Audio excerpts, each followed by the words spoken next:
I feel like I should have someone else back to back singing with me. My other side of my personality well.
Who is not passed. Maybe I could just start saying that and you could assume the rest of it. I know it's some cheery shit. That's the sweet spot.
Screaming could ever ease your pain, and it grieves me to see you let it go. I lost my dear, or how you'll never know.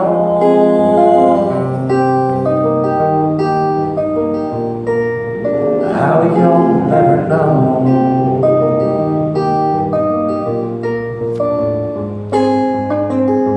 Facing boldly into the storm, looking so low, our weather warm. And if death shall be your bride, then I'll meet you on the other side.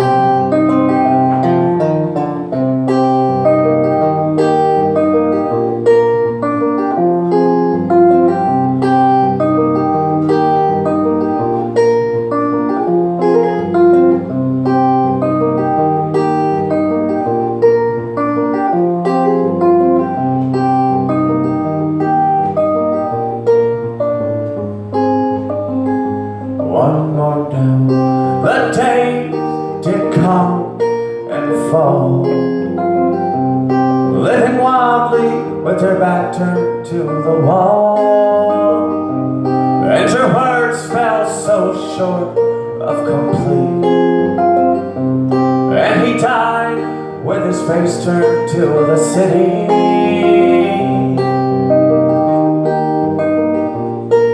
His face turned to the city.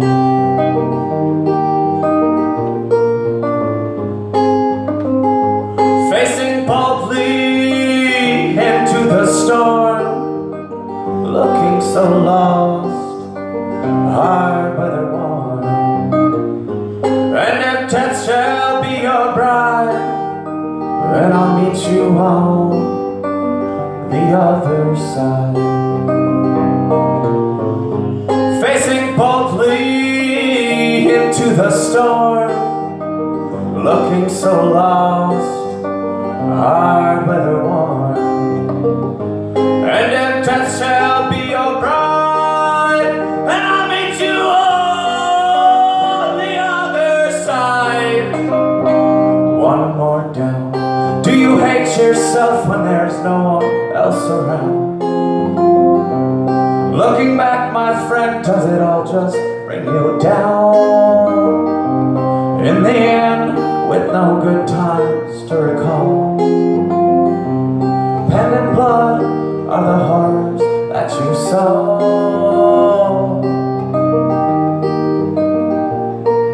The horrors that you saw.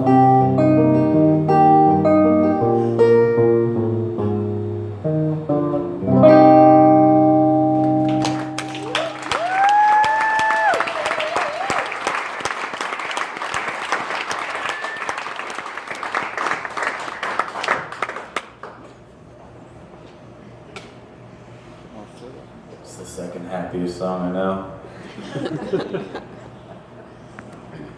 And now for the first. I wrote this song after watching the Ken Burns Civil War documentary. Why is that funny? It is, it's very long. If you ever have an extra 2 or 3 weeks, you can get through at least half of it. But so I was watching the Ken Burns Civil War documentary, and the part of it that grabbed me the most was the Battle of Antietam, Sharpsburg, Maryland, September 17th, 1862. A day that 21,000 Americans died in less than a 24-hour period. So I wrote this song for those 21,000 people. It's called As the Sun Dies Out with 1,000 Goodbyes.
sun bows out with 1,000 goodbyes. All unraveled in this bloodshed, bodies piled so high. I pray, but it doesn't nothing. Empty words cast at the sky. I will lay here with the wounded. I will lay here with the dying as the sun bows out with 1,000 goodbyes.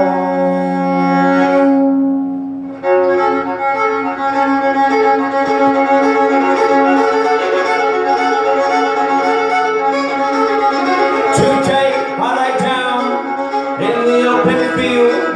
Bullets passed me by and many men were killed. I'm too sick to fight, I'm too tired to die. If I live to see tomorrow, I doubt that I will rise.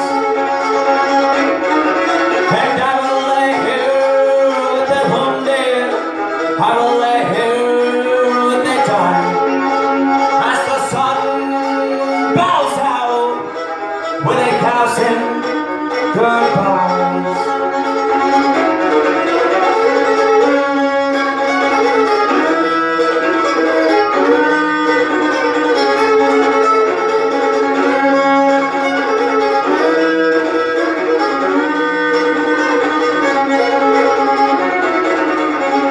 I deserted at Antietam, I traveled fast and light. The posse called it with me and almost took my life. They charged me with sedition and beat me nearly blind. They gave me back my rifle, put me back on the front line. And I will lay here with the wounded, I will lay here with the dying as the sun bows out with 1,000 goodbyes. I miss my own Virginia, my dear old country home. My wife is waiting for me and I can't leave her alone. So when this war is over, I go back to my field. I go back to my plow with a wound that doesn't heal. And I will lay here with the wounded, I will lay here with the dying as the sun bows out with 1,000 goodbyes.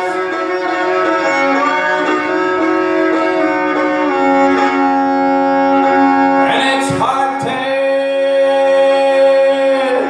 when I'm hungry, no water when I'm dry. It does not make a difference if I live or die. I will lay here with the wounded, and I will lay here with the dying as the sun bows out with 1,000 goodbyes.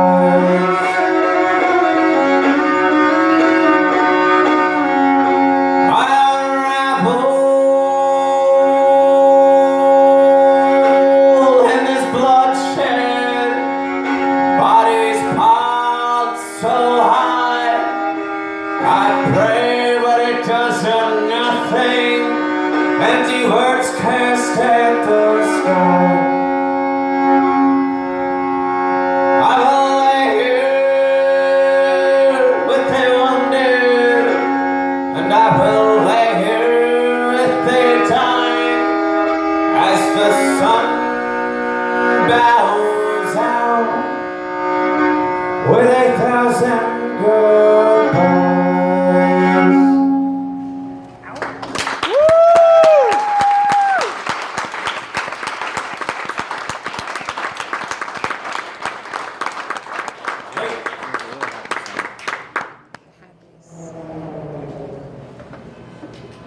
This is always the point in tour where I wish I could record. You're like you're just over halfway through. You got that kind of gravel going on. Like the poser Tom Waits kind of a little bit. But like 2 days later, I'm not going to be able to even speak. This would be a good time to record. Too bad.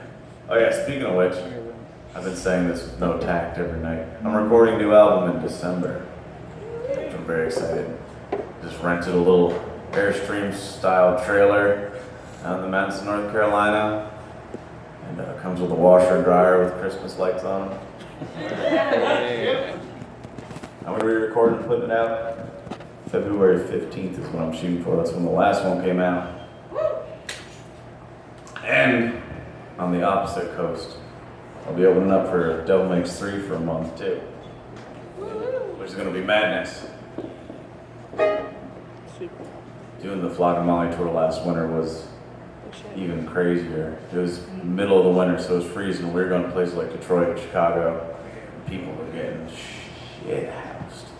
I mean, hammered. We were, I think we were in Detroit, and I'm playing. Oh no, it was the Flock Molly LA St. Patrick's Day show. Yeah. So I show up, and it's the Hollywood Palladium, which is a big, beautiful venue, and there's giant pictures like, Prince and Elton John and all those people. And I'm walking in, and security's like, "We got one, I don't know what he's doing in here." I was like, "Oh yeah, I'm supposed to be playing here." But so it sold out, and it was packed, and it was absolutely madness. And in the middle of that last song that I was just playing, there's a barrier in front of the stage. There's this gentleman who was really enjoying my set, and we kept locking eyes, and he was really into it. And eventually, in the middle of that song, I looked down, and he was just looking at me really sad. And I was looking at him, and he was looking at me. And then just very slowly, he just started trickling puke. And I'm looking at him, and he's looking more and more upset. I'm like, it's embarrassing, it's disgusting, and I'm so glad you're that far away right now. But it was packed in there like sardines, you could not move. And so I'm watching this guy, and he's like looking at everyone around him, and everyone's freaking out. And he just sat there and was stuck until it was full-on Exorcist. Oh god. St. Patrick's Day. Anyway, what was I saying? Trailer recording, vomiting guy. So I'm excited to be going back out on Devil Makes 3 tour. Those guys are some parties. I'm gonna play y'all a song written by a man named Utah Phillips. Yeah, that's what I'm talking about. Utah Phillips and Rosalie Sorrell were some of my favorite folk singers from back in the day. A lot of people have not heard of Utah's contemporary Rosalie. She was an Idaho native and was an incredible ballad singer. And they kind of toured around and played together. This is a song called Rock Salt Nails.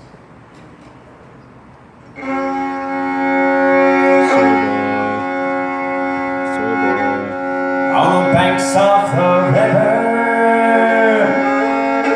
where the willows hang down, the wild birds are wobble to that high, lonesome sound. It was there in the holler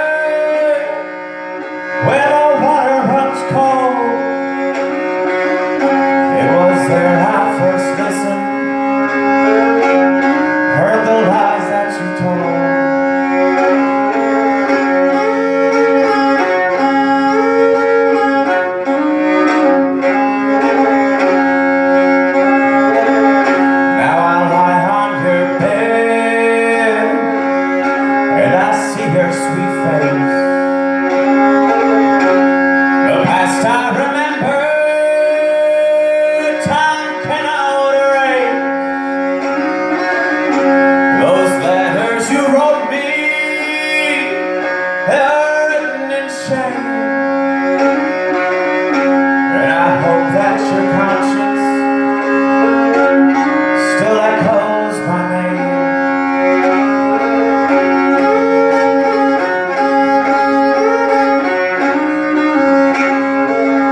nights are so long and sorrow runs deep.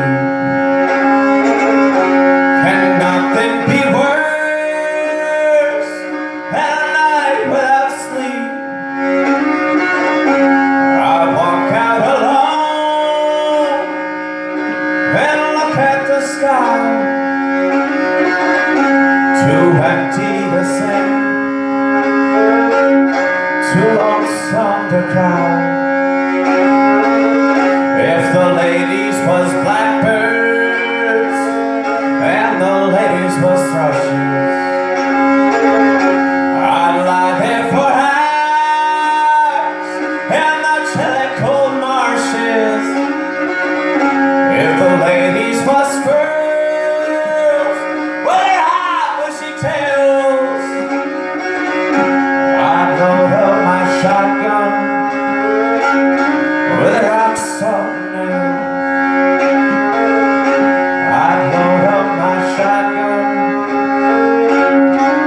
with rock salt nails.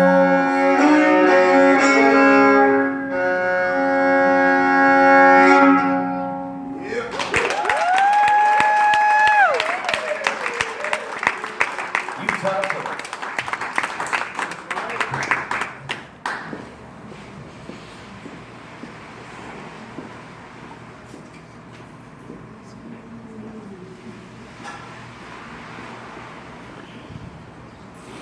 Back when I was still busking all the damn time on the streets, which I did plenty of here, crossed paths with a band called Profane Sass, who I think they were based out of the West Coast at the time. And the singer was an incredible and inspiring person, and he passed in a tragic accident, and it affected a lot of people in my close musical community. And the other night in Portland, one of his old friends came up. When he passed, I was very far away from everyone, and they had memorials all over the country for him. He was traveled a lot.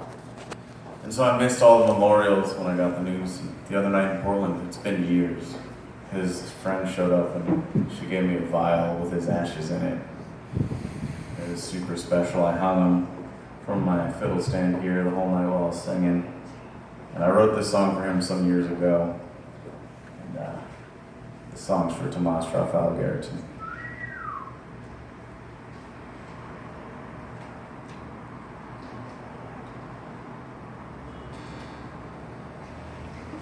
Almost forgot about that.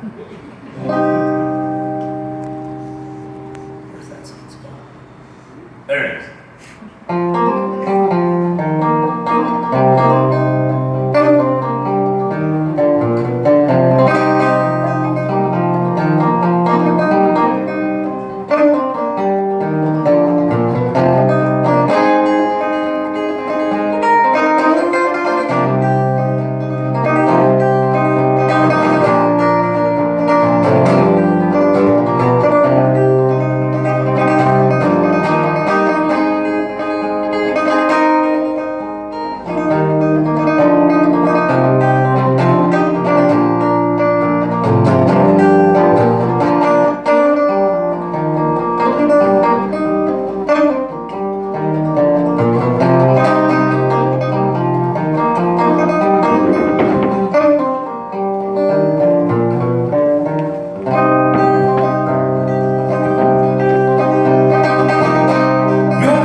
Turns his back away on another town.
13 days, I'm gonna be 21. In 13 days, I'm gonna be 1 year sober without a drop of alcohol. Hey! And it took a while, but it finally feels great. First few attempts at it, and not so much. Now I'm very content. I feel like I'm finally learning who the hell I am. Boy, that's not so much fun when you're 31 years old. But so I grew up in a very heavy drinking family and drank a lot. All the shit that comes along with that proceeded.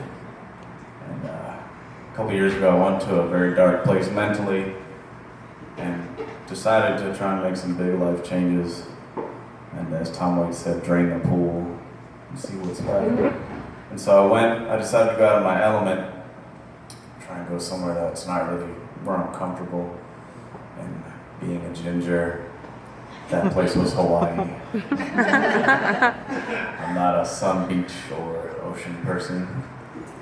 And so I went there to kind of get my head right and quit drinking, and I did. And while I was there, I was working at this place called Halipuna in Kauai. It was a beautiful old house, one of the oldest standing structures in Kauai. And there's a farm there, and everything grows like mad in Hawaii. It's incredible, anything you want. And next to Kauai, there's this little island called Niihau. It's the Forbidden Island. It's just for Hawaiian natives and Polynesians. Tourists don't go there. It's kind of a beautiful thing, kind of a sanctioned little spot. But they would send the kids over for school and for hospital stuff, checkups and such. And so I was working on this Halipuna farm and leading a group of kids, just basically mulching, because I'm not a farmer. I know nothing about soil, but they called me Farmer Man, which was kind of funny. But so I was working with these kids, and I was waiting for them to come to the Halipuna farm one day. And when I write a song, it takes a very long time. Some people can just sit down and there it is. And all of a sudden I was there and I was just about to quit drinking. I was just getting in the right mindset for it, and a song came that kind of represented everything that up to that moment and what I was about to embark on.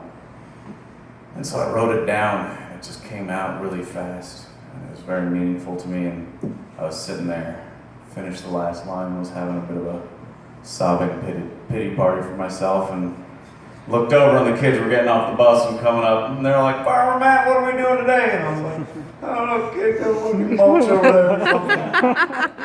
I got shit to work through."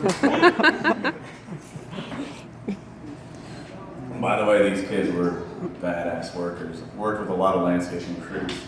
These kids, mulch mania. But so I wrote this song, and when you record a song and you release it to the world, it's a beautiful thing. You kind of give it away. It's no longer your song. It's your story, but people have their own interpretations and their own meanings that they put behind it now, and it plays its own role in their lives in one way or another. And so I didn't release this song, and I barely ever played it for anyone, because I wanted to keep it all for myself. And we were playing a house show in Boulder, Colorado, and the crowd was very quiet and very close. And I decided to play this song. I had no idea why, but it just came out. And since then, cat's out of the bag, so I've just been kind of doing it every night.